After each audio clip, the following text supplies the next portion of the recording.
अस्सलाम वालेकुम, कैसे हैं आप सब लोग। मैं उम्मीद करता हूं कि आप सब खैरियत से होंगे। Welcome to Kasuri kitchen. जी दोस्तों, आज मैं कसूरी किचन में बहुत ही टेस्टी मज़ेदार जो है वो रेसिपी शेयर करने वाला हूं। वो है गुड़ वाले चावल। तो ये पंजाबियों की जो है वो बहुत ही ज़बरदस्त और फेवरेट डिश है। चलते हैं इसको बनाना स्टार्ट करते हैं।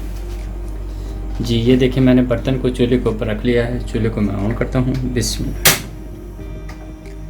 और जिन दोस्तों ने मेरे चैनल को सब्सक्राइब नहीं किया तो वो प्लीज़ मेरे चैनल को सब्सक्राइब कर लें और बेल आइकन जो है वो ज़रूर दबाएं।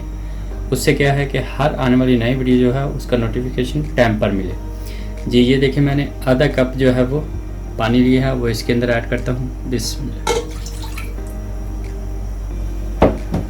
और ये देखें, आधा किलो मैंने गुड़ लिया है और आधा किलो ही चावल मैंने लिए हैं। जितना गुड़ होगा उतने ही चावल आप लेंगे तो बहुत ही मज़ेदार जो है ये चावल बनेंगे। जिसमें अब मैं इसका जो है वो शीरा बनाता हूँ और इसको हम जो है वो छन्नी की मदद से, जब शीरा होगा छानने की कोई कचरा वगैरह हो तो वो निकाल देंगे। इसको मैं सारे को मेल्ट करता हूँ। अब देख सकते हैं, साथ ही मैंने जो है वो चावल बॉयल होने के लिए पानी रख दिया है। ये देखिए, आधा किलो जो है वो मैंने चावल लिए हैं। इनको मैंने तकरीबन 15-20 मिनट के लिए भिगो के रखा है।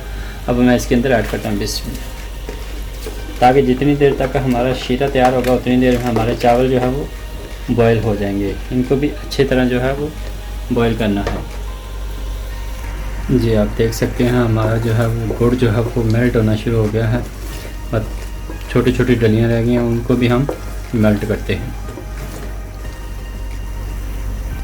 जी आप देख सकते हैं, हमारा गुड़ जो है वो अच्छे से मेल्ट हो गया है, यानी चाशनी जो है हमारी वो बन गई है। अब मैं इसको छान लेता हूँ, क्योंकि गुड़ के अंदर हमेशा कुछ ना कुछ कचरा वगैरह ज़रूर होता है, तो इसलिए मैं इसको छान लेता हूँ ताकि खाने में प्रॉब्लम ना हो।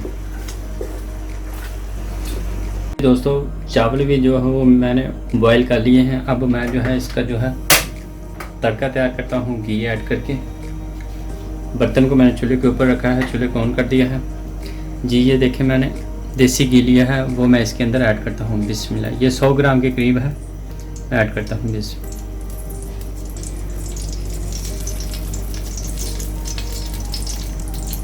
घी जो है वो हमारा गर्म हो गया है। अब ये देखें, इसके अंदर मैं खोपरा ऐड करता हूँ और मैं 6 से 7 इलायची लिया है, जिनको मैंने खोल दिया है, वो ऐड करता हूँ। बिस्मिल्लाह। और इसको मैं थोड़ा सा रोस्ट करता हूँ। और साथ ही ये देखें, मैंने 100 ग्राम किशमिश ली है, वो भी ऐड करता हूँ। बिस्मिल्लाह। इनको मैंने अच्छे से किशमिश को धो लिया था, क्योंकि इनके अंदर जो है मिट्टी वगैरह होती है। जी अब मैं इसके अंदर 1 टेबल स्पून जो है वो सौंफ ऐड करता हूँ। बिस्मिल्लाह। और इसको भी मैं मिक्स कर देता हूँ। जी मेवे हमारे जो है वो रोस्ट हो गया। अब मैं इसके अंदर जो चाशनी बनाई थी, शीरा बनाया था, वो ऐड करता हूँ। बिस्मिल्लाह। और इसको बॉयल आने तक मिक्स कर लेते हैं।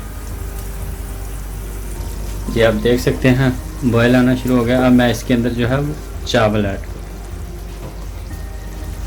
जी आप देख सकते हैं, चावलों को मैंने अच्छे से जो है वो बॉयल कर लिया है, कनी वगैरह कोई नहीं छोड़ी। तो मैं इसके अंदर ऐड करता हूँ। बिस्मिल्लाह। और इसको बड़े ध्यान से जो है वो मिक्स करना है, ताकि हमारे चावल जो है वो टूटे ना। बिस्मिल्लाह।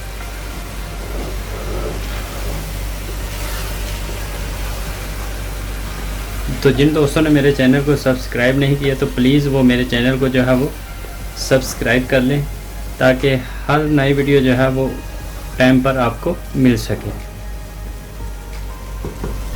ये सारे चावलों को मैंने मिक्स कर लिया है। अब मैं इसके ऊपर जो है वो दम देता हूँ। फ्लेम को मैं कम कर देता हूँ, ना ज़्यादा लो करना है और ना ही ज़्यादा तेज़ हो। अब मैं इसके ऊपर जो है वो ढक्कन दे के तकरीबन 7 से 10 मिनट के लिए जो है वो दम देता हूँ। जी ये देखें, मैंने ढक्कन दे दिया है और मैंने इसका सुराख था वो भी बंद कर दिया है। तो अब मैं इसको 7 से 10 मिनट के लिए जो है वो पका लेता हूँ, दम देता हूँ। उसके बाद जो है वो हम खोलेंगे। देख सकते हैं, मैंने दम जो है वो उतार दिया है। तो बहुत ही ज़बरदस्त जो है वो हमारे गुड़ वाले चावल जो है वो बने हैं। अब मैं इनको डिश आउट करता हूँ। जी फ्रेंड्स, आप देख सकते हैं, मैंने डिश आउट किया है इसको। वाइट गुड़ मैंने डाला था, इसलिए इनका ज़्यादा कलर नहीं आया। तो इसलिए बहुत ही ज़बरदस्त जो है ये चावल हमारे बने हैं। ये कोपरा मैंने ऊपर डिश दोबारा गार्निश किया है। तो अगर आपको ये मेरी रेसिपी पसंद आई है तो प्लीज़ मेरे चैनल को सब्सक्राइब करें, लाइक और शेयर ज़रूर करें। तो ये सिंपल और सादा सी रेसिपी थी। तो दुआ में याद रखें। मिलते हैं अगली वीडियो में। अल्लाह हाफिज़।